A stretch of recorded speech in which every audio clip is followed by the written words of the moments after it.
नमस्कार, DD news पर आप दो टूक देख रहे हैं। मैं हूं अशोक श्रीवास्तव। क्या अयोध्या में राम मंदिर की समर्पण राशि में जो चोरी हुई, उस चोरी ने क्या विपक्ष को उत्तर प्रदेश विधानसभा चुनावों के लिए संजीवनी बूटी दे दी है? यह सवाल इसलिए बहुत अहम हो जाता है क्योंकि पिछले करीब 10 दिनों से पूरा विपक्ष उन तमाम मुद्दों को भूल गया है जो इससे पहले वो मुद्दे उठा रहा था। पूरे विपक्ष का फोकस अब अयोध्या है, राम मंदिर है। हर कोई अपने आप को सनातनी राम भक्त साबित करने पर लगा है। याद कीजिए 10 दिन पहले विपक्ष की तरफ से क्या क्या मुद्दे उछाले जा रहे थे। देश की अर्थव्यवस्था बर्बाद हो जाएगी, देश की अर्थव्यवस्था खत्म हो गई है, सुनामी आने वाली है, देश की अर्थव्यवस्था डूबने वाली है, विद्यार्थियों के साथ कितना जुल्म हो रहा है, नीट का मामला, महंगाई, पेट्रोल, डीजल, गैस की किल्लत, ये तमाम मुद्दे विपक्ष उठा रहा था और इन मुद्दों पर सरकार को घेरने की कोशिश कर रहा था। लेकिन पिछले 10 दिनों से पूरा विपक्ष जो है वो राम मंदिर में समर्पण राशि में जो चोरी हुई, उस मुद्दे के इर्द गिर्द अपनी पूरी राजनीति को केंद्रित कर रहा है। अभी तक तो अखिलेश यादव पूरी तरह से इस मामले में आगे थे, लेकिन अब तो कांग्रेस अखिलेश यादव से आगे निकल गई। सोचिए, वो कांग्रेस जिसने कभी भगवान राम के अस्तित्व पर ही सवाल उठाया था, आज उस कांग्रेस ने राम मंदिर समर्पण राशि को लेकर देश भर के जगह जगह, कई हिस्सों में, कई शहरों में अपने तमाम प्रवक्ताओं को उतार दिया, देश भर में प्रेस कॉन्फ्रेंस करी और यह सिलसिला अगले 2-3 दिन तक जारी रहेगा। कांग्रेस ने कहा है कि वो इस मुद्दे को पूरे देश में ले जाएगी, गांव-गांव में ले जाएगी। अखिलेश यादव भी इसी मुद्दे को उठा रहे हैं।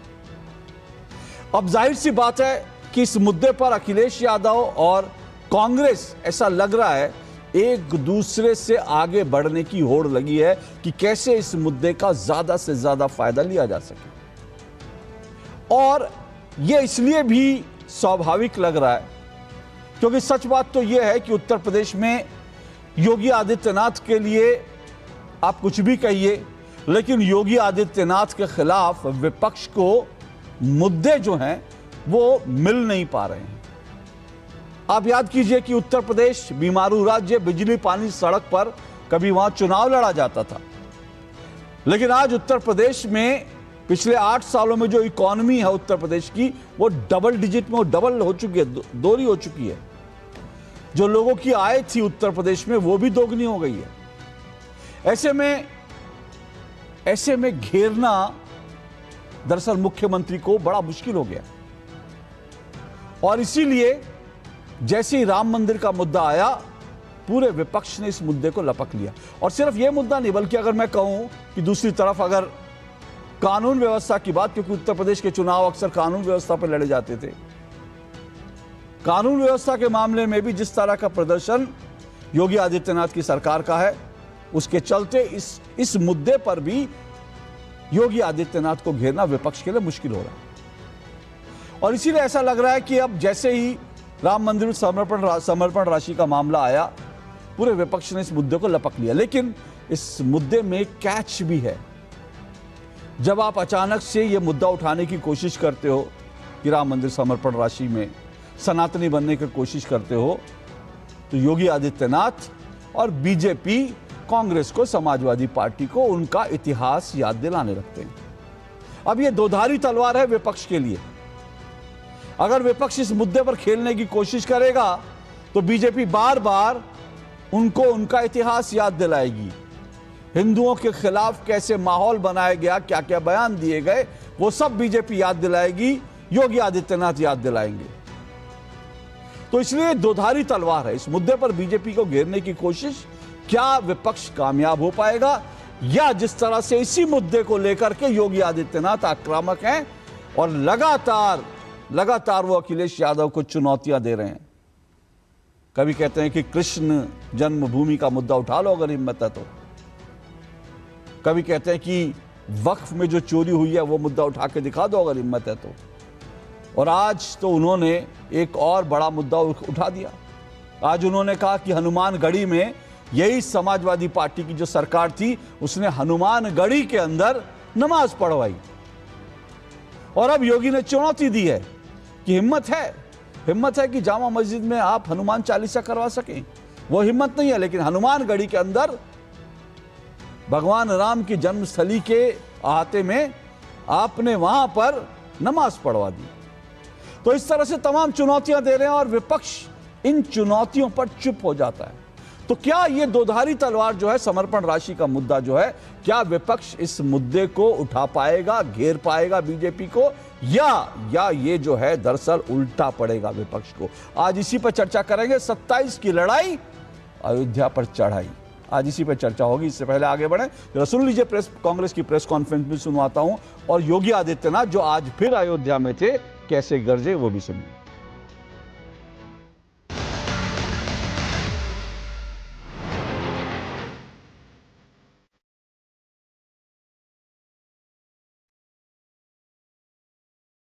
ट्रस्ट भी मोदी जी ने बनाया, प्राण प्रतिष्ठापन अधूरे मंदिर का भी मोदी जी ने किया, फ्रेम में अकेले मोदी जी थे, शंकराचार्यों को, साधु संतों को बाहर कर दिया था। तो अब जब डकैती हो गई तो उसका श्रेय तो मोदी जी को ही लेना पड़ेगा ना। आज जो अयोध्या का विरोध समाजवादी पार्टी और कांग्रेस के लोग कर रहे हैं, वे इसलिए विरोध कर रहे हैं, वे नहीं कर पाए थे इसलिए बुरा लग रहा है कि महर्षि वाल्मीकि के नाम पर क्यों हो गया। अब यही अंतर है। आज समाजवादी पार्टी और कांग्रेस के लोगों ने मंदिर निर्माण में बाधा खड़ी की, राम के नाम पर प्रश्न खड़ा करने का प्रयास किया, राम भक्तों पर गोलियां चलाई, अयोध्या के नाम पे पहचान का संकट खड़ा किया। हमारी मांग है कि तुरंत दोषियों पर कार्रवाई हो, कठोर से कठोर, और प्रधानमंत्री जी जवाब दें, भारतीय जनता पार्टी जवाब दे। विश्व हिंदू परिषद का स्पष्ट कहना है ईमानदार जांच होनी चाहिए, जल्दी पूरी होनी चाहिए, बिना लिहाज के दोषियों का सामने आए, फास्ट ट्रैक कोर्ट में मुकदमा चले और 2026 का सूर्यास्त होने के पहले सब दोषी लोग अपना दंड भुगतने के लिए जेल में नजर आए। बीजेपी और आरएसएस के लोग उस ट्रस्ट में भरे हुए थे जिस ट्रस्ट के ऊपर भगवान राम के मंदिर के संचालन की जिम्मेदारी थी। ये कांग्रेस पार्टी घड़ियालू आंसू बहाने का और सनातन को बदनाम करने के लिए, जिसने राम के अस्तित्व को ही नकार दिया, जिसने राम सेतु को नकार दिया, वो आज 100 चूहा खा के बिल्ली चली हज करने के लिए। हनुमानगढ़ी में इन्होंने तो वहां नमाज भी पढ़वाने का काम किया था। क्या कोई जामा मस्जिद में कभी हनुमान चालीसा का पाठ कर पाएगा?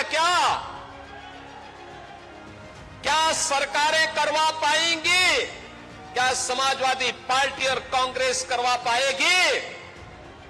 अगर नहीं करा पाएगी तो ये पाप क्यों करवाया गया था? अयोध्या में हनुमानगढ़ी की सीढ़ियों पर नमाज पढ़वाने का पाप क्यों करवाया गया था? उन्होंने हनुमानगढ़ी के महंत को पटाया गया राजनीतिक रूप से, और ये कहा गया कि हनुमानगढ़ी के ठीक सामने सड़क पर रोजा इफ्तार होगा, नमाज पढ़ी जाएगी। उस समय एक बहादुर अधिकारी थे, एसएसपी फैजाबाद, आज का अयोध्या, उन्होंने कहा ये चीज नहीं होने दिया जाएगा। तो उस आईजी ने गुस्से में कहा कि मेरा चलता तो मैं हनुमानगढ़ी की छत पर रोजा इफ्तार करता। चलिए, तमाम बयान आपने सुने और 4 मेहमान आज की डिबेट में मेरे साथ जुड़ चुके हैं। परिचय करवा देता हूं। मेरे साथ स्टूडियो में तोहिन सिन्हा जी जुड़ चुके हैं, बीजेपी के प्रवक्ता हैं तोहिन सिन्हा जी। निखिल जैन मेरे साथ जुड़े हुए हैं, राजनीतिक विश्लेषक है, कांग्रेस पार्टी के समर्थक है निखिल जैन जी। यश भारती जी मेरे साथ जुड़े हुए हैं, समाजवादी पार्टी के प्रवक्ता हैं यश भारती जी। और आलोक वत्सी मेरे साथ जुड़े हैं, राजनीतिक विश्लेषक। आप चारों मेहमानों का बहुत बहुत शुक्रिया और स्वागत। शुरुआत आज मैं निखिल जैन जी और तोहिन सिन्हा जी आप दोनों से कर रहा हूँ। 1.5 मिनट आप दोनों को अपनी बात रखने के लिए और सबसे पहले निखिल जैन, आपसे ही सवाल है भाई, कभी राम का अस्तित्व ना मानने वाले आज देश भर में प्रेस कॉन्फ्रेंस कर रहे हैं अयोध्या पर।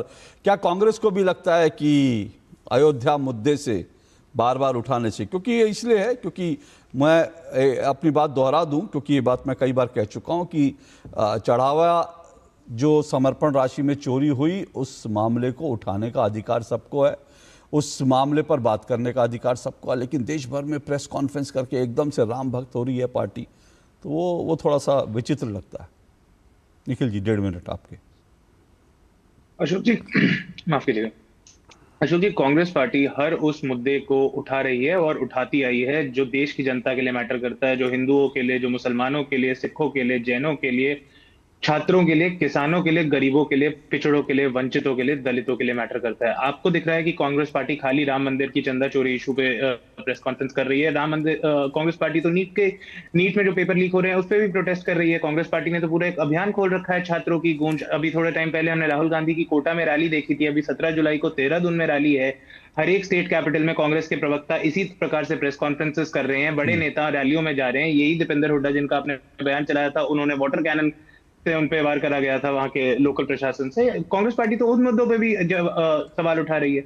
उसके बाद आप कह रहे हैं कि समाजवादी पार्टी और कांग्रेस में खोड़ लग गई है। मुझे तो नहीं लगता, मुझे लगता है समाजवादी पार्टी भी ये मुद्दा उठा रही है जो देश के हिंदू और देश के भारतीयों के लिए इंपॉर्टेंट है, और कांग्रेस पार्टी भी यही मुद्दा उठा रही है। अब आपने कह दिया कि यूपी में अब तो क्राइम का कोई इशू ही नहीं रहा, अब जो इतने एनकाउंटर यूपी में होते हैं फिर उसमें से कुछ फेक एनकाउंटर निकल के आते हैं, जो बुलडोजर कार्रवाई होती है और सुप्रीम कोर्ट कहता है ये इलीगल है, आदेश बनाने पड़ते हैं फिर भी उनका पालन नहीं होता, ये सब आपको क्राइम प्रॉब्लम नहीं लगता?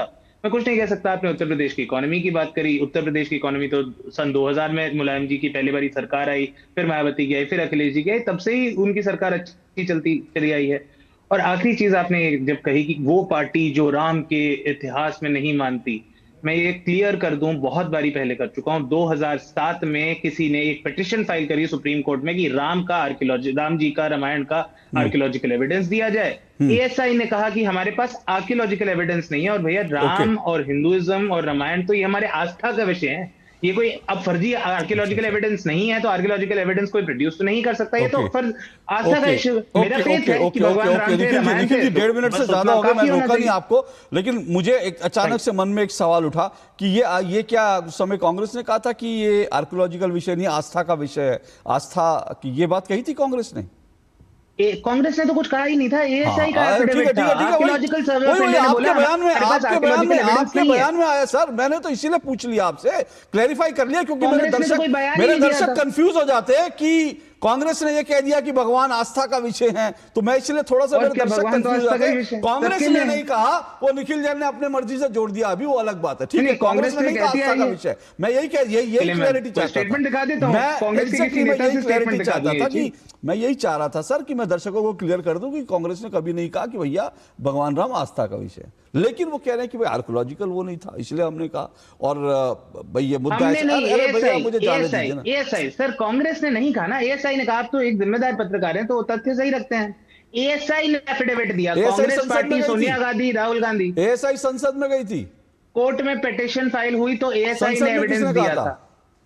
एएसआई के एविडेंस को कोट करते हुए एएसआई का एविडेंस ही माना जाएगा ना सर, उसको एएसआई का एविडेंस ही कोट करा जाएगा ना। अब मैं क्या करूं, एएसआई ने एक चीज कही है तो मैं झूठा बोल दूं संसद के पतल पे, राजनाथ सिंह की तरह?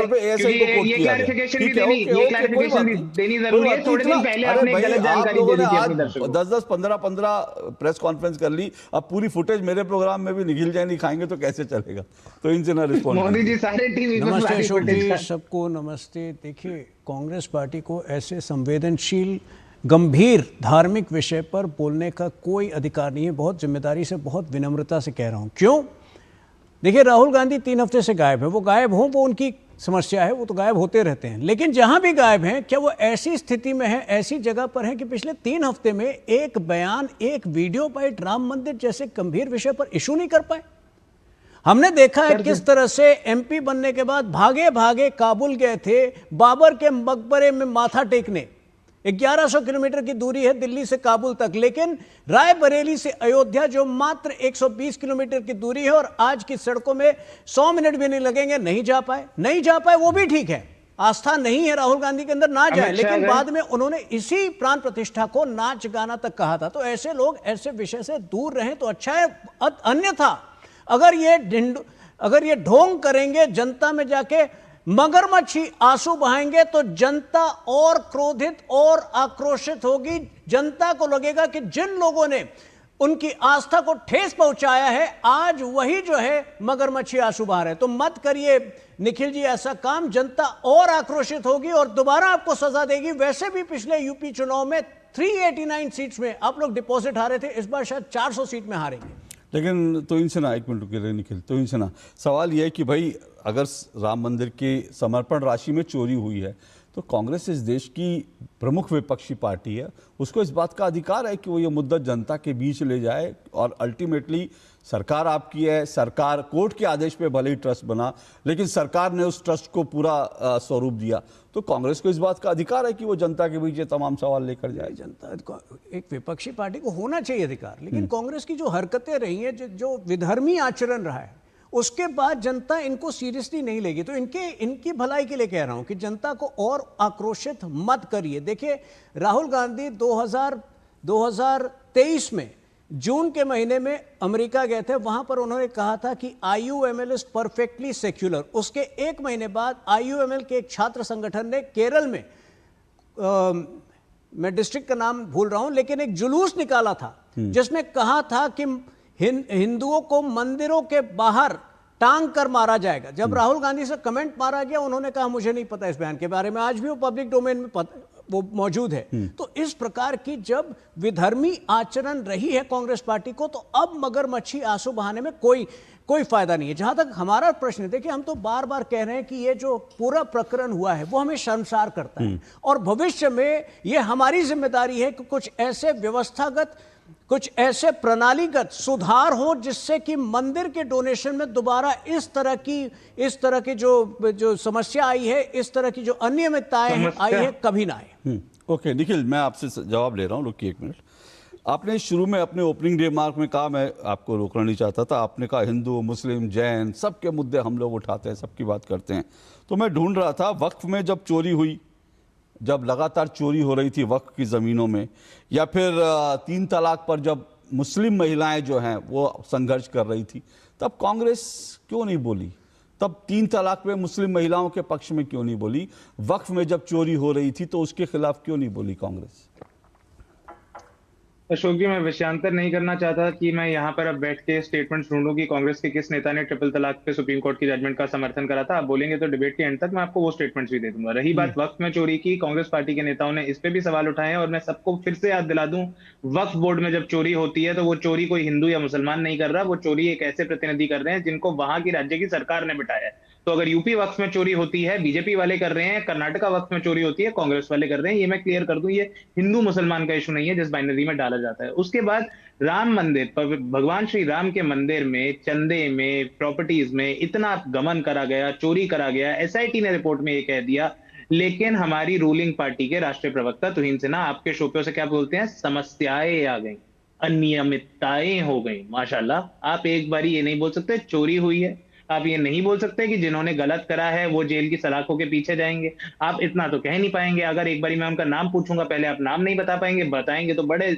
प्यार से आप लगाएंगे चंपत राय जी पे जांच तो हुई लेकिन कुछ मिला नहीं, तो हम कुछ ज्यादा कर नहीं पाएंगे। और आखिरी बात, आपने कहा राहुल गांधी ने अभी तक कुछ नहीं कहा था इस मुद्दे पे, तो अब कह दिया तो दिक्कत, ना कहें तो दिक्कत। और ये जरा बता दीजिए प्रधानमंत्री मोदी ने क्या कहा था? और आखिरी चीज, आपने कहा राहुल गांधी जा नहीं पाए अभी तक भगवान श्री राम के मंदिर, ठीक है जी, नहीं जा पाए। कांग्रेस के बहुत सारे नेता चले गए, राहुल जी नहीं गए, ठीक है। क्या अमित शाह गए हैं आज तक? मुझे तो नहीं पता। प्राण प्रतिष्ठा को आप ले आएंगे, अरे कांग्रेस ने प्राण प्रतिष्ठा में नहीं गई थी क्या? प्रेसिडेंट द्रौपदी मुर्मू आई थी, नहीं आई थी। देखिए, 4 शंकराचार्य आए थे, नहीं आए थे। चलिए उत्तर दीजिए तो इन भाई। और भटकाइएगा मत, केरला, कर्नाटका, तमिलनाडु में मत लेके जाइए। बहुत मेहनत करते हैं, लेकिन उनका कोई भी वक्तव्य जो है, मतलब माशाल्लाह जैसे शब्द के बिना अधूरा रह जाता है। उनको प्रॉब्लम होती है, बीच में मत बोलिए, बीच में मत बोलिए।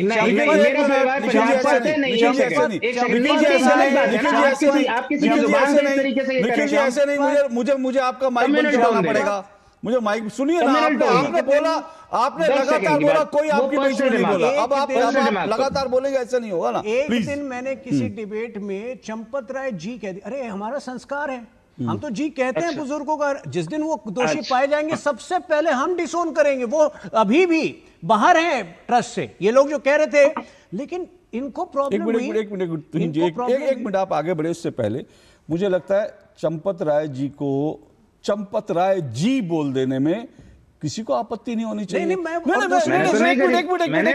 मिनट तुहिन जी, यहाँ तो मेरी आपत्ति नहीं है, मैं बता देता हूं। अफजल गुरु जी बोल देते हैं, अरे ओसामा जी, ओसामा जी बोल देते हैं, ओसामा जी कहते हैं, भारत पे हमला करने वाले आतंकवादियों को जी बोल देते हैं, तो चंपत राय जी को जी बोल दिया, तो उसमें मुझे नहीं लगता किसी को आपत्ति होनी चाहिए।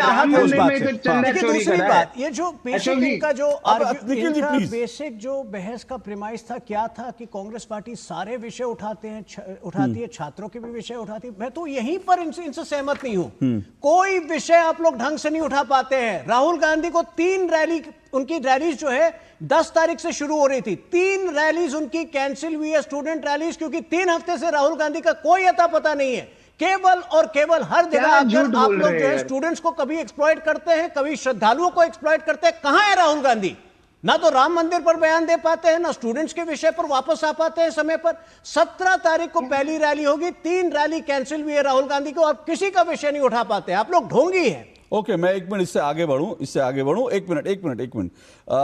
मुझे नहीं मालूम वो कौन सी रैली थी, लेकिन बिहार के अंदर जो है राहुल गांधी का कार्यक्रम रद्द हुआ, आज ही खबर आई है, और इसमें बिहार कांग्रेस के अंदर जूतम पेजार हो गई है इस पूरे मसले पर। ये निखिल जी आप देख लीजिएगा। लेकिन मैं क्यों कह रहा हूं, देखिए मैंने क्यों इसको दो-धारी तलवार का, देखिए ये ऐसा मुद्दा था जिसपे सब जानते हैं कि कांग्रेस, वो निखिल जी भले ही कहें कि हाँ आर्कोलॉजिकल सर्वे ऑफ इंडिया का वो था, ये था, इसलिए कह दिया, लेकिन राम मंदिर का जो इतिहास है वो सब जानते हैं, क्योंकि ऐसा कोई वो 500 साल वाला इतिहास लोग भले ही भूल गए हों कि लोगों ने किस तरह का संघर्ष किया था, लेकिन हाल फिलहाल में पिछले 30-40 सालों का जो इतिहास है वो देश भूला नहीं है, वो भूलेगा भी नहीं, क्योंकि वो सब चीज़ पब्लिक डोमेन में है। आज तो गूगल करते हैं सब चीज़ आ जाती है। रुकिए अभी निखिल जी, एक मिनट, मैंने कहा इसलिए मैं कह रहा हूँ दोधारी तलवार। अब देखिए ना, जितना आप कहेंगे, समाजवादी पार्टी कहेगी, उतनी चीजें निकल के आएंगी। और मेरा सिर्फ एक सुझाव है कांग्रेस को, अगर निखिल जी आप पहुंचा सके, कम से कम प्रेस कॉन्फ्रेंस करवा रहे तो ऐसे नेताओं से मत करवाइए जो लोग खुद ही जो हैं हिंदुओं के जो है देवी देवताओं पर, हिंदुओं के जो है आराध्यों पर, हिंदू संतों पर टिप्पणियां करते रही हैं। अब पप्पू यादव जी से क्या जरूरत थी इस पे प्रेस कॉन्फ्रेंस कराने की? वो पप्पू यादव जो कहते हैं कि ये जो किसी संत को लेकर वो कहते हैं वो तो लपुआ संत है, और ऐसे लपुआ संत जो है पिछले कई सालों में आ गए हैं। तो संतों को लपुआ कहना और ये कहना कि भाई जैसी, क्योंकि दुनिया में कहीं महिलाओं का सम्मान नहीं हो जितना सम्मान माँ दुर्गा काली को दिया गया, माँ सीता का सम्मान नहीं दिया गया क्योंकि वो केवल राम की पत्नी थी। ठीक है, ये पप्पू यादव का बयान मैं पढ़ के सुना रहा हूं, और मैं तो डर की वजह से पूजा करता हूं। तो मतलब कम से कम ऐसे लोगों से तो प्रेस कॉन्फ्रेंस मत कराइए। और दूसरी बात जो मैंने कहा ना, मैं फिर से कह रहा हूं, देखिए क्या है ना कि जितना आप करेंगे ना उतनी चीजें निकलेंगी। आप प्रेस कॉन्फ्रेंस कीजिए, वो आपकी इच्छा है, लेकिन जितना आप अयोध्या पर खेलने की कोशिश करेंगे उतना जो है चीजें निकलेंगी। लोगों को भूल गया होगा तो इसलिए याद दिला दूं, ये मालिनी अवस्थी का बयान है मेरे पास। साल 2005 में मालिनी अवस्थी इसी दूरदर्शन में यूपीए की कांग्रेस की सरकार थी, और मालिनी अवस्थी जो है वो एक भजन गा रही थी, उनका भजन रोक दिया गया। उनको ये कहा गया कि आप अपने भजन में ये मत कहिए कि अयोध्या में भगवान राम पैदा हुए थे। उनको रोक दिया गया मालिनी अवस्थी को। ठीक है, ये मैं पूरा उनका बयान पढ़ के सुनाता हूं। लिहले अयोध्या में जन्मे रघुरैया हो राम, मैं गा रही थी तभी कट कट कट बोला गया, मैं हतप्रभ रह गई। ये बात 2005 की है। वो आया और उन्होंने कहा कि आप कुछ और गा सकती हैं। मैंने पूछा इसमें दिक्कत क्या है? उन्होंने कहा आप चेती गाइए, चेती में खराबी नहीं, लेकिन ये मत गाइए कि भगवान राम जो है अयोध्या में पैदा हुए। तो जिस सरकार को इससे भी तकलीफ थी कि अयोध्या को भगवान राम का जन्म स्थान मानने से, और फिर ये भी लोग भूल गए थे। पर कांग्रेस अगर प्रेस कॉन्फ्रेंस करेगी तो लोगों को यह भी याद आएगा कि रामानंद सागर को रामायण चलवाने के लिए क्या क्या पापड़ बेलने पड़े थे। रामायण दूरदर्शन पर आए, लेकिन जी हैरान मत होइए, उनके बेटे की बायोग्राफी पढ़ रहा हूं मैं, पढ़ दूं उनको क्या क्या तकलीफ हुई, कितना अपमानित किया गया रामायण बनाने के लिए। दूरदर्शन और तत्कालीन सरकार इसके पक्ष में नहीं थी। उन्होंने एक नहीं कई पायलट एपिसोड बनाए, फिर भी हर पायलट दूरदर्शन पे एपिसोड आए। उनका जो है रिजेक्ट कर दिया गया। और ये उनके बेटे जो है ना, उनके बेटे की किताब है, पढ़िएगा कभी, an epic life, Ramanand Sagar from बरसात टू रामायण। ये प्रेम सागर की किताब है, उनके बेटे। और उसमें उन्होंने लिखा कि कई बार रामायण के संवादों के कारण रामानंद सागर का अपमान किया गया। दूरदर्शन के अधिकारी जवाब जानने के लिए उनका जवाब जानने के लिए घंटों मंडी हाउस में खड़े रहते थे, घंटों घंटों। रामानंद सागर रामायण के लिए उनको तो एक अजीत पांजा कहीं से आए, उन्होंने अनुमति दे दी। उसके पहले के जितने अधिकारी थे, जितने अफसर थे, उन्होंने अनुमति तक नहीं दी थी। तो ये रामायण के साथ, रामायण बनाने वाले के साथ किया गया। तो क्या ये इतिहास लोग भूल जाएंगे? क्या मालिनी अवस्थी का भूल जाएंगे, रामायण का भूल जाएंगे? और मैं अपनी बात नहीं कहता, छोड़िए, मेरा भी क्लिप वायरल है, लेकिन मैं उसके बारे में कुछ नहीं कहना चाहता, क्योंकि मैं अपनी बात पे क्यों लाऊं। बोलिए निखिल जी, संक्षेप में, फिर मैं यश जी के पास जाऊंगा। अशोक जी, मुद्दा तो मुझे लगा था ये था कि राम मंदिर में किस तरीके से आरएसएस और वीएचपी से जुड़े लोगों ने चंदे की चोरी करी, भगवान श्री राम का अपमान करा। उसमें मुझे आपके गेस्ट कोऑर्डिनेटर ने कहा था सर, मुझे तो यही लगा था कि ये मुद्दा है। एक मिनट, मेरा वो क्या, राम मंदिर में चोरी हुई, उस पर कांग्रेस ने सवाल उठाया, यही मुद्दा था ना। एक मिनट रुकिए। आपने मेरे ओपनिंग पर कितने कमेंट मारे जब मैंने ओपन किया? आपने मेरा पूरा ओपनिंग सुना और हर ओपनिंग का मेरे जवाब देने की कोशिश की। नहीं, हम ये भी करते हैं, वो भी करते हैं। और मेरा ओपनिंग सुनने के बाद आप उसके जवाब देने के बाद अब आप कह रहे हैं मुद्दा ये नहीं था। मैंने तो शुरू में ही कहा, मैंने क्या कहा, एक मिनट, मेरी पूरी बात सुनिए निखिल जैन। मैंने शुरू में ही कहा कि कहीं ये दोधारी तलवार तो साबित नहीं होगा। मैंने शुरू में ही कहा, और मैं इसी मुद्दे पर हूं। आप उठाएं इस मुद्दे को, चढ़ावा चोरी, समर्पण राशि में चोरी, आप उठाएं। लेकिन मेरा सवाल यह है कि क्या कहीं ये जो है ये दोधारी तलवार तो साबित नहीं होगा? क्योंकि आप लोगों का इतिहास जो है बार बार पब्लिक में आएगा, बार बार आएगा कि कैसे कपिल सिब्बल को खड़ा किया गया था राम मंदिर रोकने के लिए। ये सब बार बार आएगा, इसलिए मेरा मुद्दा ये है। बाकी आप अगर चाहते हैं कि चोरी पर हमला करना चाहते हैं, आप करिए, मुझे कोई दिक्कत नहीं है, बोलिए। लेकिन ये सवाल तो उठाऊंगा ना मैं। यश भारती जी, आ रहा हूं, रुकिएगा एक मिनट।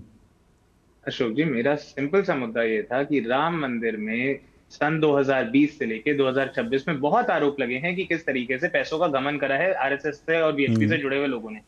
अब मैं इस एक एक स्टेटमेंट, एक एक इंसिडेंट पे नहीं जाऊंगा कि कांग्रेस के किस नेता ने कब क्या कहा। एक बारी के लिए फर्ज कर लेते हैं, मान लेते हैं कि ये सब सही है, ठीक है, एक बारी के लिए मान लेते हैं सब सही है। लाख बुराइयां हैं कांग्रेस में और कांग्रेस के नेताओं में, पर जहां तक मुझे पता है आज तक ना तो कांग्रेस पार्टी ने, ना कांग्रेस के किसी नेता ने राम मंदिर में चोरी नहीं करी। तो जिन्होंने अब चोरी करी है उनके बचाव में आने के लिए 20 साल पहले किसने फिलानी जगह पे क्या कहा था, ये मुझे इंपॉर्टेंट नहीं लगता।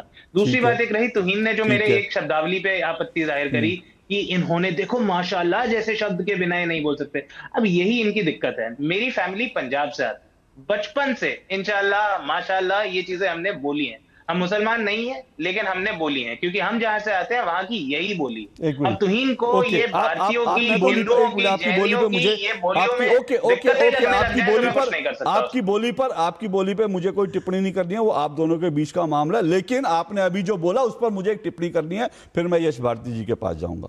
मेरा सीधा सा सवाल है, आपने कहा बिल्कुल ठीक बात है, आप जो समर्पण राशि में चोरी हुई उसका आपको जवाब मांगने का अधिकार है। लेकिन मैं फिर कहूंगा कि अचानक से जब लोग सनातनी होने लगते हैं ना, आज जब राम भक्त बनने लगते हैं, क्योंकि आज तो आप कहेंगे किस नेता ने कहा, तो 50 बयान आपको सुना दूंगा। आज तो कांग्रेस के लोग कह रहे हैं, कल ही प्रमोद तिवारी कह रहे थे, अरे हम भी हिंदू हैं, हम भी सनातनी हैं। मैंने कब माना कि आप हिंदू कल समाजवादी पार्टी के प्रवक्ता कह रहे थे, अखिलेश जी का एफिडेविट देख लीजिए, उसमें वो हिंदू लिखते रहे। हमने कब कहा हिंदू नहीं हो?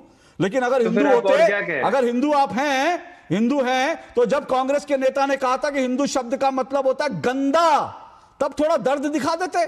जब आपके सहयोगी बैठ कर डिसमेंटलिंग हिंदुत्व, जब वो बैठ के कह रहे थे कि हिंदू जो है, सनातन जो है वो डेंगू है, मलेरिया है, उसको जड़ से उठा, तो थोड़ा सा दर्द दिखा देते। तो ये सब देश कैसे भूल जाएगा? अचानक से आप सनातनी बनेंगे, राम भक्त बनेंगे, तो आप लोगों का इतिहास आपको याद दिलाया जाएगा। और इससे पहले कि मैं यश भारती, बंद कर दीजिए, मुझे यश भारती के पास जाना है, बंद कर दीजिए निखिल जैन की आवाज, मुझे अब यश भारती जी के पास जाना है।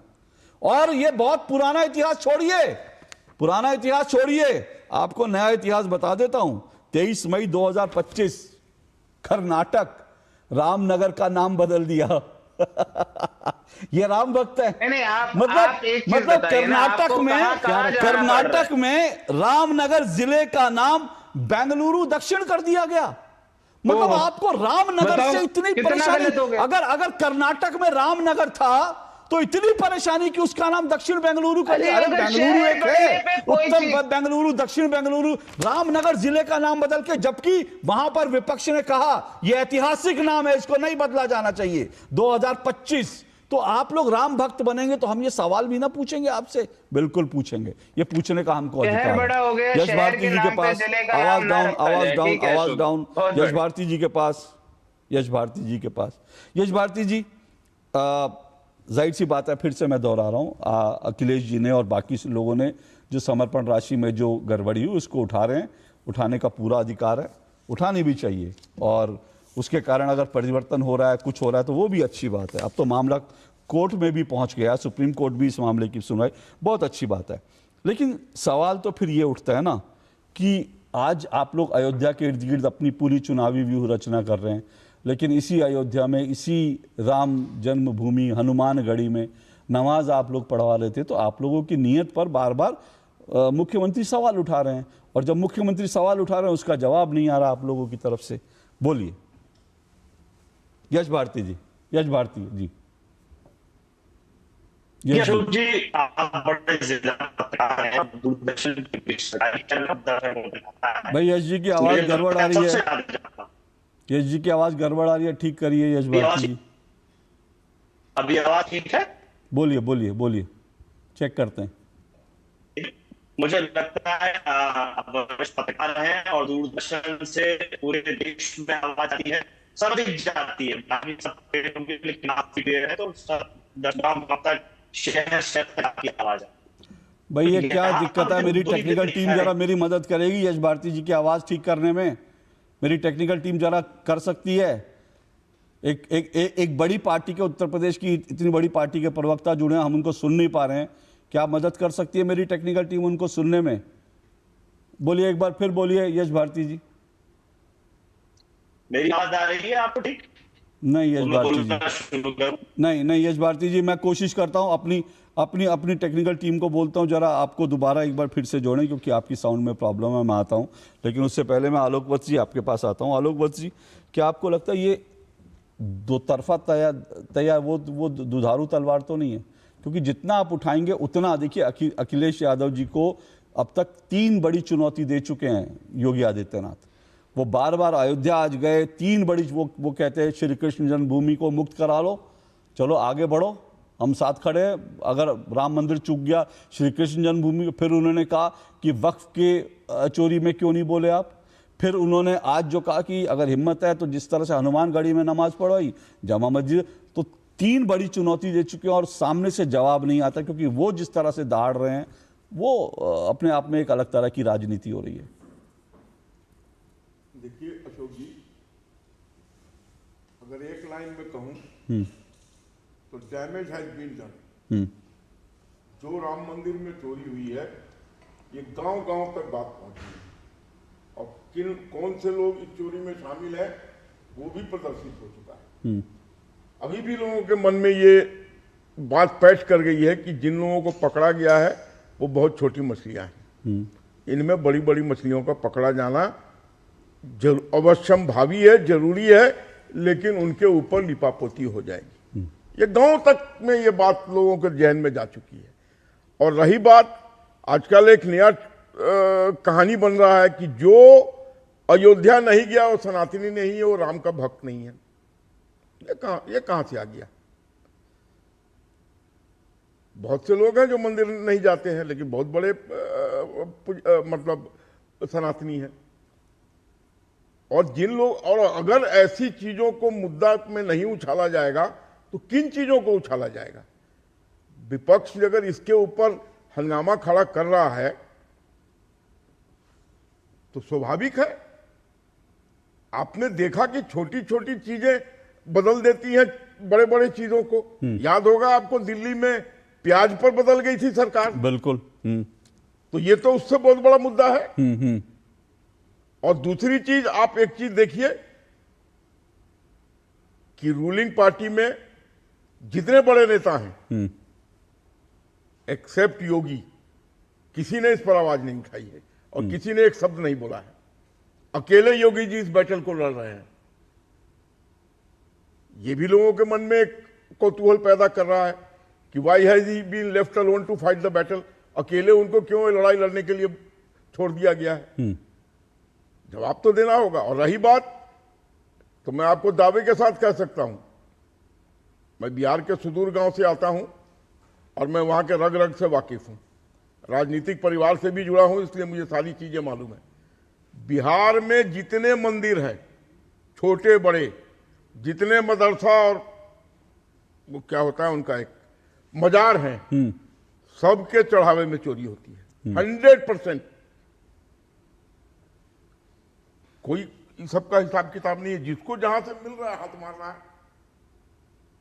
अब तो लोगों ने चढ़ावा देना बंद कर दिया है, कहते हैं हम देंगे नहीं चढ़ावा।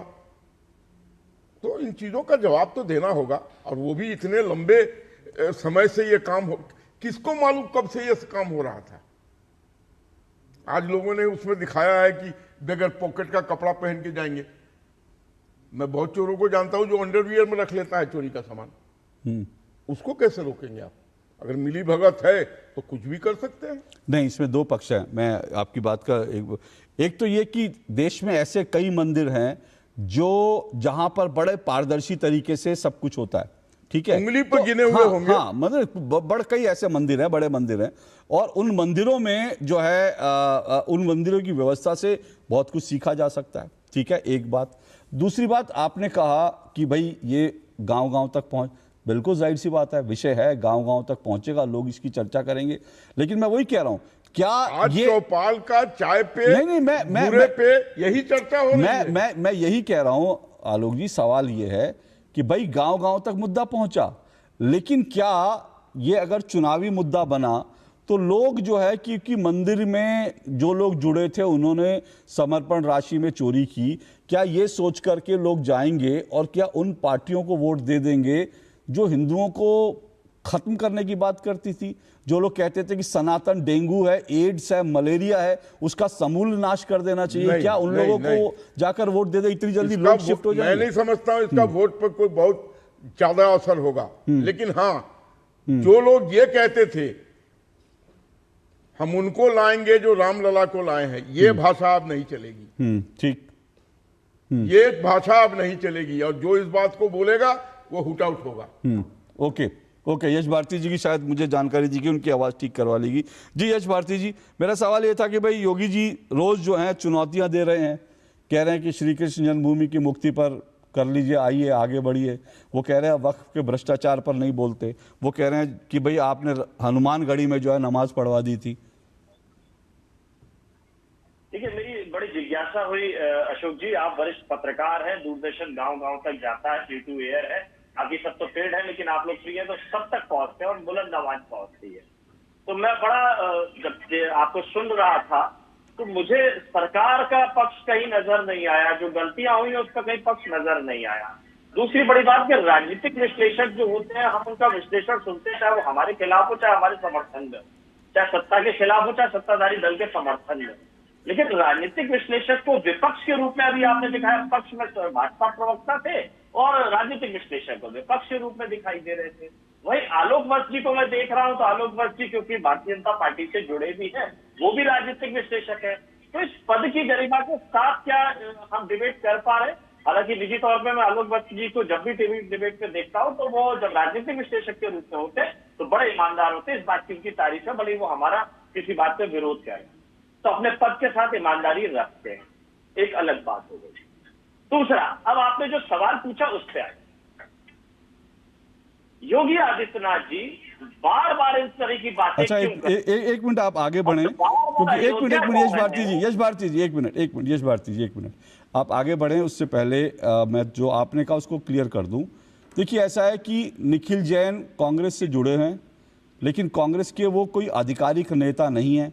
आप मेरे कार्यक्रम में क्योंकि बहुत ज़्यादा शायद नहीं जुड़े हुए हैं, कांग्रेस मेरा बहिष्कार कर चुकी है, कांग्रेस मेरी डिबेट में आती नहीं है, कांग्रेस मेरे खिलाफ FIR करवाती है, ठीक है ना, क्योंकि मैं ब्लंटली सवाल पूछता हूँ। तो कांग्रेस के प्रवक्ता मेरी डिबेट में आते थे पहले, लेकिन अब नहीं आते हैं। और आप क्योंकि नए जुड़े हैं इसलिए आपकी जानकारी के लिए ये भी बता दूं, कांग्रेस का ये नहीं आना ये कांग्रेस की इच्छा है। मैं तो बार बार कहता हूं, आज भी आए, स्वागत है। और आपकी जानकारी के लिए यह भी बता दूं कि जिस मंच पर यानी डीडी न्यूज पर आप बैठे हैं, उस मंच पर विपक्ष को लाने वाला अशोक श्रीवास्तव है। 2016 में जब दो टूक शुरू हुआ, उसके पहले आपको एग्जैक्ट साल बता रहा हूं, 2016 से पहले दूरदर्शन पर कभी विपक्ष को मंच नहीं दिया जाता था। आज आप खुलकर अपनी बात रखते हैं, आपको बुलाया जाता है, तो ये आप समझ लीजिए दो टूक। अगर उस आदमी को भी कांग्रेस बहिष्कार करना चाहती है, कांग्रेस की इच्छा है, हमने थोड़ी रोका है। आपको हम बुलाते हैं प्यार से, आप आते हैं आदर से। रही बात आलोक जी की, तो आलोक जी ने आज जो कुछ कहा, आपको कहीं से लगा कि वो, या मैं आलोक जी को बीजेपी नेता लिखने लगूं? ऐसा तो हो नहीं सकता ना कि आलोक जी को मैं कहूं बीजेपी नेता है। आलोक जी ने जो कुछ कहा, मतलब अगर उसमें आपको लगा वो बीजेपी नेता के तौर पर वो कह रहे हैं, तो फिर मुझे हैरानी होगी कि आप ऐसा सोचते हैं। अब बोलिए। देखिए, मुझे लगता है कि फिर चर्चा डिरेल हो जाएगी। मैंने आलोक जी के बारे में क्या कहा शायद आप ठीक से सुन नहीं पाए। नहीं, मैंने सुना। नहीं, आप नहीं सुन पाए। नहीं तो आपको उनका ये मुझे टोकने और उनका पक्ष लेने की आपको आवश्यकता नहीं। मैंने उनका पक्ष नहीं लिया। उस विषय को खत्म कीजिए। या आपकी मर्जी है कि आप राजनीतिक विशेषज्ञ के रूप में किसी का कांग्रेस का पक्ष लें, भाजपा का पक्ष लें। आलोक जी की ईमानदारी है, मैं उनकी बस साहब जी की तारीफ कर चुका हूँ। बात को खत्म करें, विषय पे। अब सवाल ये उठता है कि योगी आदित्यनाथ जी कई बार अयोध्या गए, लेकिन उसके बाद भी चोरी, राम मंदिर निर्माण में 40% कमीशन की बात, भूमि घोटाले की बात, सारी बातें आई और लगातार प्रमाणित भी हो रही है। लेकिन उसके बाद भी अगर सूबे का मुख्यमंत्री जिस स्थान पर बार बार जा रहा है, उस स्थान का महत्व रखता है, खुद योगी है, और वहां गड़बड़ी हो रही है, तो क्या प्रशासनिक चूक की जिम्मेदारी उसके ऊपर नहीं होनी चाहिए? क्या उनको खुद को माफी नहीं मांगनी चाहिए? लेकिन क्योंकि माफी नहीं मांगनी है, अपनी गलती नहीं स्वीकार करनी है, इसीलिए उस चीज को डाइवर्ट करना आपके लिए या किसी और के लिए ये चुनावी मुद्दा हो सकता है, चुनाव के वोट की राजनीति हो सकती है। क्योंकि भारतीय जनता पार्टी 30 साल तक इस नाम पर वोट मांग चुकी है और अभी भी लगातार उस बात का वोट मांगती है कि दर्शन किए नहीं किए, 1 रुपए चंदा दिया नहीं दिया, नाम लिया नहीं लिया, ये भारतीय जनता पार्टी की राजनीति करने का तरीका। लेकिन मुझे नहीं लगता कि कहीं भी कोई व्यक्ति ये कहता है कि आप वैष्णो देवी गए कि नहीं गए, बालाजी गए कि नहीं गए, तो आपकी आस्था, आपका विश्वास या आपका धर्म या आपका सनातनी होने पर प्रश्न चिन्ह लगे। अगर आप पॉलिटिकल हैं तो पॉलिटिकल पे और बड़ा प्रश्न चिन्ह है, मुझे ऐसा कुछ लगता नहीं। आप लोगों का व्यू हो तो एक अलग। दूसरी बात, जो मुद्दा बार बार आज काफी चैनलों पे चला और योगी आदित्यनाथ जी ने कहा कि हनुमानगढ़ी पे समाजवादी सरकार में नमाज पढ़ी गई, हनुमानगढ़ी की सीढ़ियों पे। मुझे कोई एक फुटेज, कोई एक खबर अखबार की निवेदन दिखवा दीजिए। ये झूठी बातें योगी आदित्यनाथ जी कईयों बार कई चैनलों पे अलग अलग तरीके की कर चुके हैं, पकड़ी भी जाती हैं, पर उसका नैरेटिव बना करके। ओके यश भारती जी, अब आपको 1 मिनट रोक रहा हूँ, 1 मिनट रोक रहा हूँ। सुनिए, एक मिनट यश भारती जी, 1 मिनट रोक रहा हूँ, सुनिए। ना, अब आपने जो बात कही है आपका, अरे 1 मिनट, आपने कहा ये झूठी बात है, तो उसका प्रमाण मैं आपको बता दूं ना। अरे यश भारती जी, 1 मिनट प्रमाण। अरे यश भारती जी, आप किसी चीज को झूठ कह रहे हैं तो उसका प्रमाण तो आपको दे दूं ना। 1 मिनट यश भारती जी, 1 मिनट यश भारती जी, प्रमाण लेंगे। अरे यश भारती जी, आपको बात का मौका दूंगा, लेकिन आप किसी चीज को झूठ बोलकर थोड़ी निकल जाएंगे। अरे प्रमाण तो लेंगे ना, किसी चीज को आप झूठ बोल रहे हैं उसका प्रमाण तो लेंगे ना। अब आपको पहले प्रमाण, उसके बाद अपनी बात आगे रखिए। आपने कहा ये झूठ है, तो मैं आपको बता दूं। सुनिए 1 मिनट, अब सुनिए, मैं आपको प्रमाण दे देता हूं। भारतीय जनता पार्टी, अब आप सुनेंगे, प्रमाण चाहिए आपको? नहीं यश भारती जी, आप प्रमाण नहीं चाहिए आपको, अब आपको प्रमाण नहीं चाहिए, ठीक है। मेरी डिबेट में सुनिए, मेरी डिबेट में आके आप कहेंगे झूठ है, तो मैं आपको प्रमाण दे रहा हूं, आप प्रमाण ले लीजिए ना। प्रमाण से क्यों डर रहे हैं आप? लेकिन बात पूरी नहीं होने देंगे। अरे तो बात आपको प्रमाण के बाद आप ही को मौका दूंगा ना। मैं प्रमाण आपको बता दूं, उसके बाद आप अपनी बात रखिए, उसके बाद मैं चुप हो जाऊंगा। प्रमाण ले लीजिए।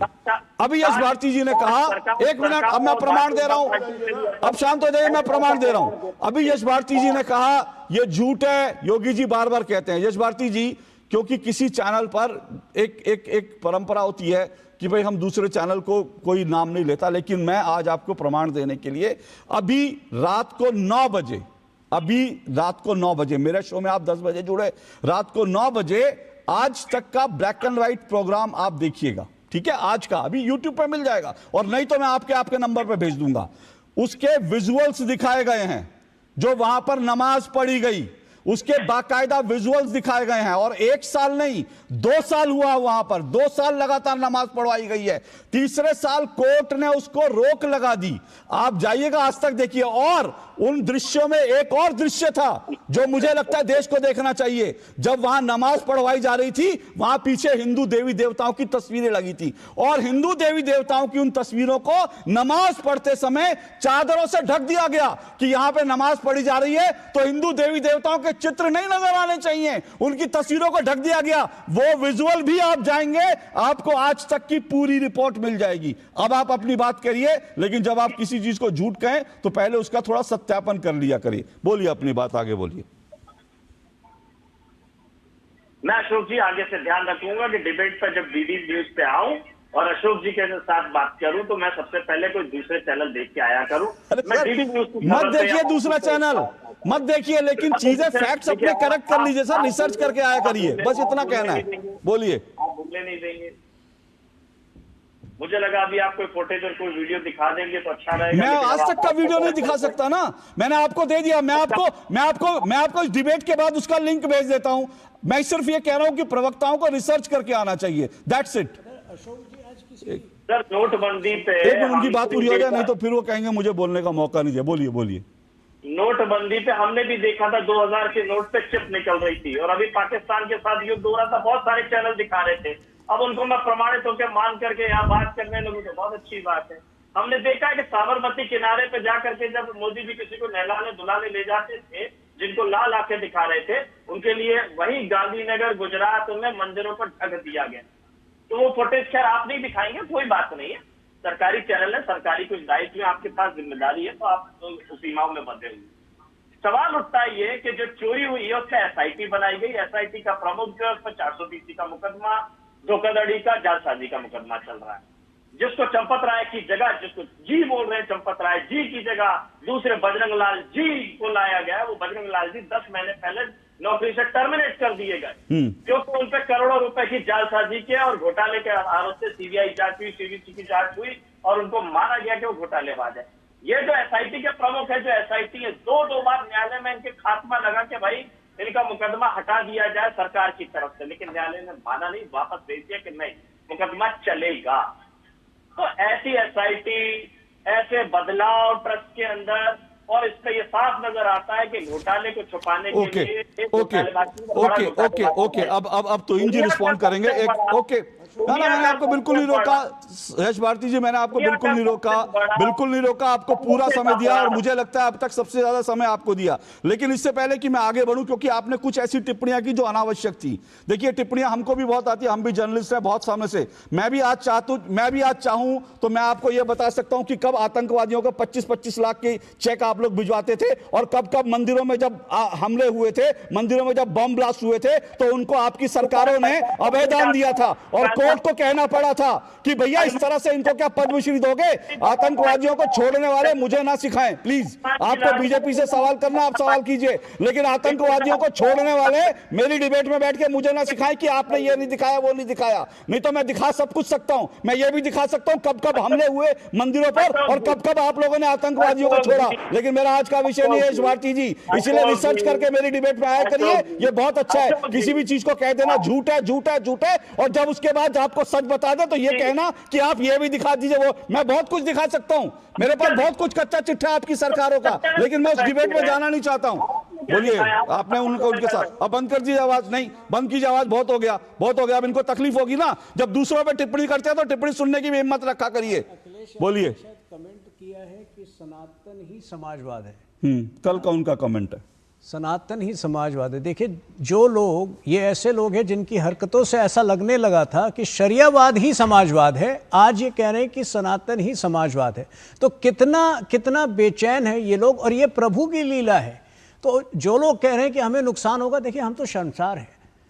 हमने ये मूवमेंट चलाया है तो निश्चित रूप से हम शर्मसार हैं और हमारी जिम्मेदारी है कि पूरी तरह से दोषियों को भी पकड़ा जाए और सुधार भी हो। लेकिन जब समाजवादी पार्टी मैदान में कूदती है, जब कांग्रेस पार्टी मैदान में कूदती है और अचानक सनातन पर भाषण देना शुरू करती है, अचानक अपने आप को हमसे बड़ा सनातनी दिखाने की कोशिश करती है, तो मैं वही कह रहा हूं कि जनता इससे आक्रोशित होती है। ये वही समाजवादी पार्टी है। मैं तो 30 साल पुरानी बातें भी नहीं कर रहा हूं जो कार सेवकों को इन्होंने मारा था। पिछले 5 सालों में इनके 2 एमपीज एसटी हसन और शफीर उल रहमान बर्क ने खुले तौर पर शरिया कानून की मांग की थी देश के अंदर। तो आप सोच सकते हैं कि शरिया कानून अगर लागू होता तो राम मंदिर का क्या होता। ठीक है, वो ठीक है, लेकिन सवाल यह है कि तुहिन जी, ये जिम्मेदारी जो है वहां पर जो कुछ हुआ उसकी जिम्मेदारी से आप लोग बच नहीं सकते, और बार बार ये बात आ रही है कि भाई छोटे लोगों को गिरफ्तार किया जा रहा है, जो बड़ी मछलियां उनको नहीं गिरफ्तार किया जा रहा। बोलिए।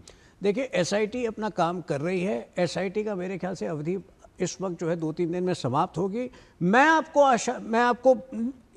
आपको जो है कमिटमेंट दे रहा हूं, एसआईटी कहीं पर भी अगर हमें लगता है कि एसआईटी की फाइंडिंग अपर्याप्त है, हम आगे बढ़कर सीबीआई इंक्वायरी का भी गठन करेंगे। ये सबरीमाला गोल्ड के स्मगलिंग केस जैसा नहीं होने वाला है जहां घटित हुआ था। वो स्मगलिंग का केस हुआ था 2020-21 में। एसआईटी इन्वेस्टिगेशन कब आई थी? 2025 अक्टूबर में, वो भी केरला हाई कोर्ट के इंटरवेंशन के बाद। तो यहां एसआईटी का गठन हमने किया था। एसआईटी अच्छा काम कर रही है, संतोषजनक काम कर रही है। देखिए, जो गिरफ्तारियां हुई है वो शुरुआती गिरफ्तारियां हुई है। पिछले हफ्ते तक ये लोग कह रहे थे चंपत राय से सवाल नहीं पूछा जाएगा, चलिए अभी जी भी नहीं बोला, खुश हो जाइए। आज उनसे भी 5-6 घंटे पूछताछ हुई है, अनिल मिश्रा से भी पूछताछ हुई है, और जो भी व्यक्ति दोषी पाया जाएगा ये हमारी जिम्मेदारी होगी कि वो नहीं बचे। ओके, मुझे एक छोटा सा ब्रेक लेना, ब्रेक के बाद आता हूं। यश भारती जी और निखिल जैन जी, छोटा समय कम है, सबको कमेंट का मौका दूंगा, लेकिन संक्षेप में इस ब्रेक के बाद। पर्यटन केवल घूमने फिरने तक सीमित नहीं, बल्कि संस्कृति, रोजगार और आर्थिक विकास का मजबूत आधार है। प्रधानमंत्री श्री नरेंद्र मोदी की मंशा अनुरूप और मुख्यमंत्री डॉक्टर मोहन यादव के नेतृत्व में मध्य प्रदेश का पर्यटन अब अंतर्राष्ट्रीय स्तर पर नई पहचान बना रहा है। वसुधैव कुटुम्बकम की भावना के साथ मध्य प्रदेश देश विदेश से आने वाले हर पर्यटक का आत्मीय स्वागत कर रहा है। मध्य प्रदेश आके हमें प्रकृति, संस्कृति और आध्यात्मिकता का अनुभव हुआ। यहाँ की साफ सफाई, व्यवस्थाएं और लोगों का अपनापन हमारी यात्रा को यादगार बना गया। मध्य प्रदेश सरकार का बहुत बहुत धन्यवाद। ग्रामीण पर्यटन, वेलनेस और इको टूरिज्म जैसे नए क्षेत्रों पर विशेष फोकस के साथ मध्य प्रदेश सतत विकास और बेहतर पर्यटन अनुभव की दिशा में तेजी से आगे बढ़ रहा है। धार्मिक पर्यटन की दृष्टि से और अन्य पर्यटकों की दृष्टि से अगर कोई पर्यटक आए किसी राज्य में, हाँ हमें गर्व है, मध्य प्रदेश वो स्थान है जहाँ सर्वाधिक रूप से टूरिज्म का सेक्टर सबसे अच्छी गति से बढ़ा। अरे ऋषि, आज स्कूल नहीं गए?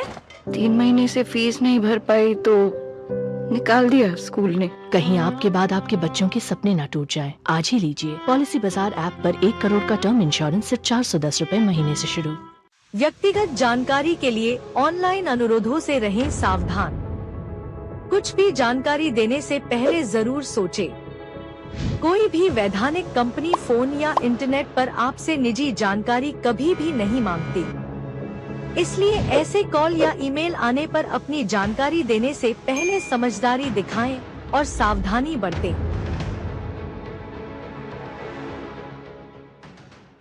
जब धरती चीर कर निकलता है लोहे का पत्थर और मिलता है मोंगिया के जोश से, फिर तपता है, पिघलता है और बनता है फौलाद। अब होता है सरिया सारी खूबियों के साथ। मोंगिया स्टील, मजबूत देश का मजबूत सरिया। गोल्डी छोले मसाले, जहाँ जाए रिश्ते बनाए। गोल्डी लाए हैं फ्रेश लॉक टेक्नोलॉजी, जो रखे मसालों को हर समय फ्रेश।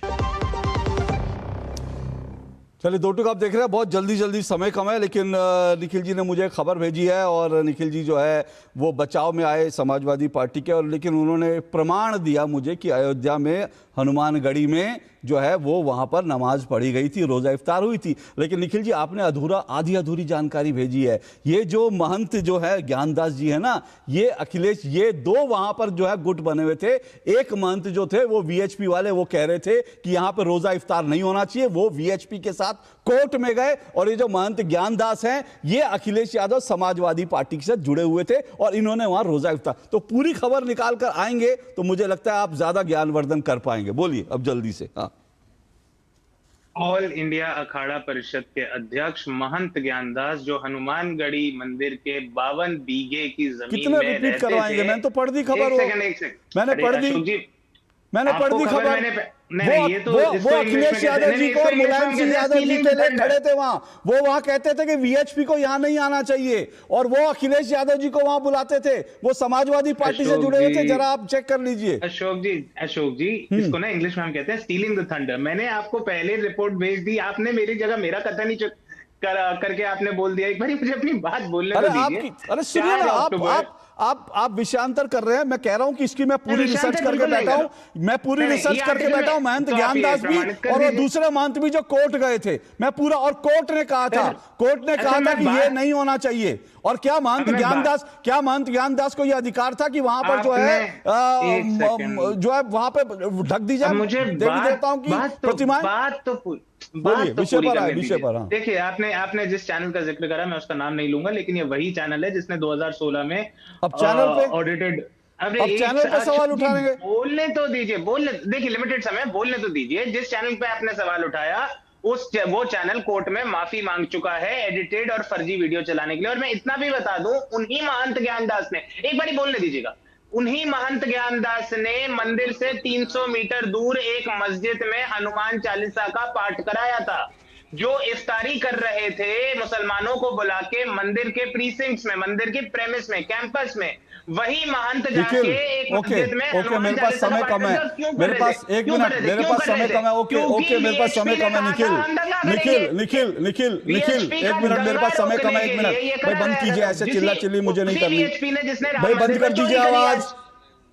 निखिल बंद कीजिए आवाज प्लीज, मेरी बात सुन रहे हैं आप लोग? निखिल बोलने नहीं दिया। निखिल नहीं, आप बोल चुके हैं, मेरे पास समय नहीं है।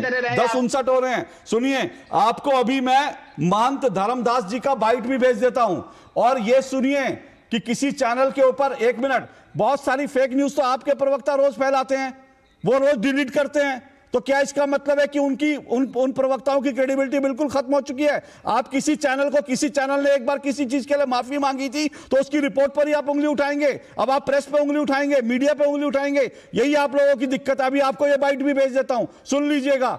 और उसी चैनल से जब आपको बुलावा आएगा तो भागे भागे डिबेट करने जाएंगे। अभी बैठकर कह रहे हैं वो चैनल फेक न्यूज फैला रहा था, अभी वो चैनल यश भारती जी को बुला लेगा और आपको बुला लेगा तो भागे भागे स्टूडियो में खड़े हो जाएंगे वहां हाथ जोड़ करके कि बड़ा अच्छा किया हमें बुलाया, और अब वो चैनल फेक हो गया। सर मेरे पास कम है।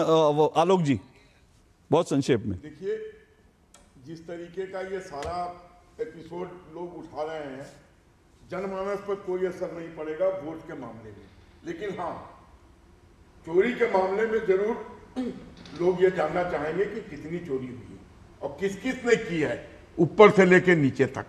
और दूसरी चीज, जो ये नई एसआईटी गठित हुई है, जहां तक मेरे संज्ञान में आया है कि उसको जो हेड कर रहा है, वो खुद किसी केस में इन्वॉल्व है। तो क्या अच्छे ईमानदार लोगों की कमी है जो आप टेंटेड लोगों को ला रहे हैं? और वही जो चंपत राय जी को रिप्लेस किए हैं, उनके बारे में भी सुन रहा हूं कि वो कहीं से बर्खास्त किए गए थे। ओके इससे पहले 30 सेकंड यश भारती जी, फिर मैं आपको आखिरी मौका दूंगा जी। यश भारती जी 30 सेकंड, समय कम है बहुत। साफ सुथरे लोगों को लाइए जी। ओके यश भारती जी 30 सेकंड जी। भाई आवाज दीजिए यश भारती जी की। कैसे कैसे आपने मेरा नाम बोल दिया कि हम चैनल कोई बुलाएगा तो हम भागते भाई, हम प्रवक्ता है, पार्टी का जिक्र किया, हमें चैनल कोई बात रखनी है। आप अच्छा बोलेंगे बुरा बोलेंगे, हमें अपना बात रखनी है, पार्टी का पक्ष रखना, वो हमारी जिम्मेदारी, उस जिम्मेदारी को हम निभा रहे हैं। अब चैनल गड़बड़ी करे, एंकर गड़बड़ी करे, कोई वरिष्ठ पत्रकार बन गया वो गड़बड़ी करे, तो ये उसका नैरेटिव है। दर्शक तय करेंगे क्या चीजें, हमें अपना पक्ष रखने के लिए तो काम करना पड़ेगा। ओके उसी तरीके से दूसरी बात, यहाँ सवाल यही उठ रहा है कि हनुमान जी को भारतीय जनता पार्टी का झंडा लेके चलाया जाए, वो अच्छी बात है। हनुमान जी की जाति दलित बताई जाए, वो अच्छी बात है। फिर भारतीय जनता पार्टी देखिए, संक्षेप में तो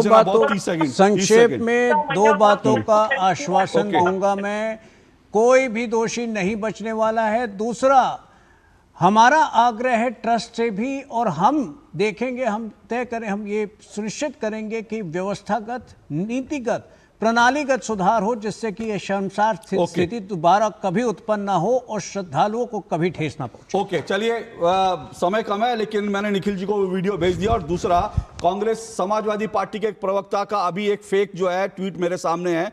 तो यश भारती जी अपने प्रवक्ताओं के फेक ट्वीट होने के बाद उनको निकाल फेंकते हैं, ये कहते हैं कि वो किसी काम के नहीं रहे। आपके प्रधानमंत्री की यात्रा को लेकर आपके प्रवक्ता का फेक ट्वीट मेरे हाथ में है। तो कम से कम किसी चैनल पर आरोप लगाने से पहले ये सब रिसर्च कर लिया करिए। आज के लिए इतना ही। आज 2 टूक में फिर मुलाकात होगी। फिलहाल इजाजत दीजिए, नमस्कार।